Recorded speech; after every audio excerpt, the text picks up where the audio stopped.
想冻死我呀！你想热死我？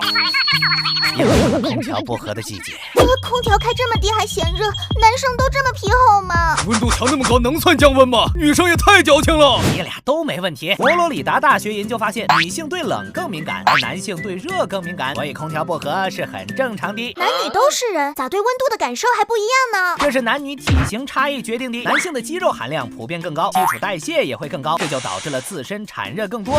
看吧，我是真热。同时，女性体内的脂肪含量相对较高，而脂肪能起到隔热的作用，所以女性体内的核心温度比男性更高，但是热量也更难到达体表，当然也就对冷更敏感啦。看吧，我是真冷。这也整太麻烦了，为啥咱们非得有这种差异啊？有科学家发现，不止人类中男性、女性对温度的感知有所差别，许多鸟类和哺乳动物也会这样。或许是雄性需要更多肌肉去捕猎，而雌性需要更多脂肪来繁育后代造成的。所以，并不是女生更矫情，也不是男生更皮厚。这种时候的最佳解法，就该各让一步，互相理解。